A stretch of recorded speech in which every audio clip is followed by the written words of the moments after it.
High, আমি অর্পিতা। আজকে আমি রান্না করব দানাওয়ালা শিম দিয়ে একটি সবজি। খুবই সিম্পল একটি সবজি। জাস্ট কড়াইতে আমি তেল দিয়ে দিলাম। এরপর শিম আর আলুটাকে কেটে ধুয়ে নিয়েছিলাম, সেটাই আমি তেলের উপর ছেড়ে দিলাম। এরপর আমি হালকা ফ্রাই করে আমি আধখানা পেঁয়াজ আমি দিয়ে দিলাম। তোমরা চাইলে পেঁয়াজটা আগেও দিতে পারো, যেহেতু আমার বেশি পোড়া পেঁয়াজ খেতে ভালো লাগে না, তো আমি মিডিলেই পেঁয়াজটা দিই। আর এটা দেওয়ার পর লঙ্কা আর পেঁয়াজটা দেওয়ার পর আর জাস্ট 2-3 মিনিট নেড়ে ছেড়ে নিতে হবে, জাস্ট পেঁয়াজের স্মেলটা যাতে না থাকে কাঁচা। আর তারপর আমি মশলা সেরকম কিছুই অ্যাড করব না। আমি সবজি ভীষণই সাদামাটা রান্না করি, যেহেতু অন্যান্য রান্নাতে মশলা তেল সমস্ত কিছুই যায়, তো সবজিটা যতটা হেলদি করার চেষ্টা করি। তো আমি জাস্ট নুন আর হলুদটাই দিয়েছি। দেখে নাও সবজিটা যখন হয়ে যাচ্ছে কষানো, তখন আমি একটু জল দিয়ে দিলাম, পরিমাণ মতো জল।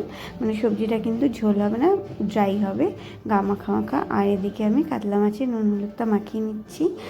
আর এদিকে সবজিটার ঝোলটা শুকিয়ে এসছে প্রায়, আর এদিকে আমার মাখানো হয়ে গেছে নুন হলুদ।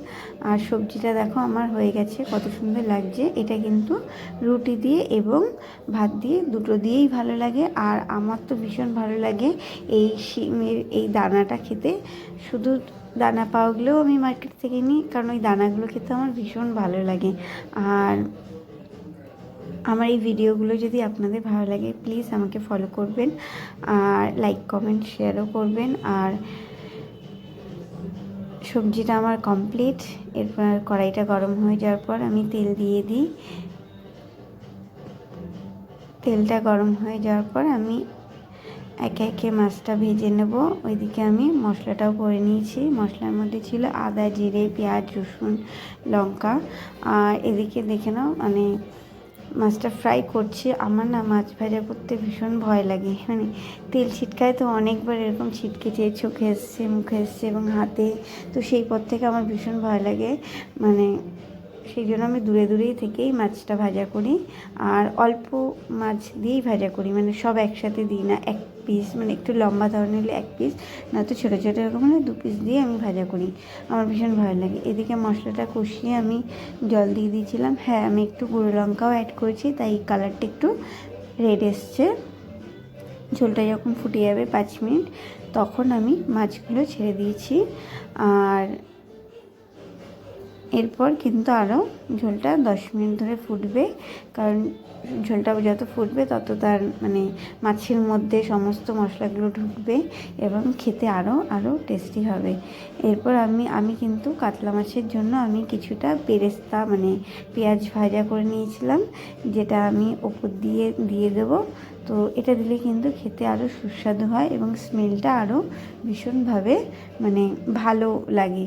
আর খেতেও এই টেস্টটা পাল্টে যায়, ভীষণ ভালো লাগে।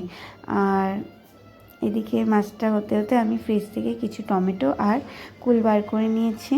তো মাছটা আমার প্রায় হয়েই এসছে, আর জাস্ট 2-3 মিনিট হলেই হয়ে যাবে। তো এরকম কাতলা মাছের ঝোল খেতে কার কার ভালো লাগে? আমাদের তো বাড়িতে ভীষণ পছন্দ করে। তো তোমরাও যদি পছন্দ করো তো আমাকে প্লিজ কমেন্টে জানিও।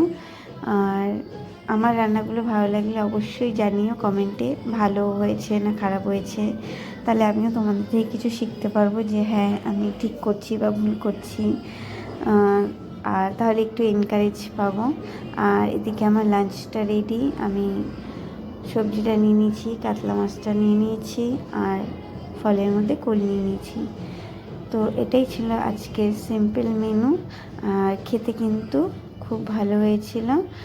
আর এরকম সিম্পল খাবার খেতেই আমার ভীষণ ভালো লাগে।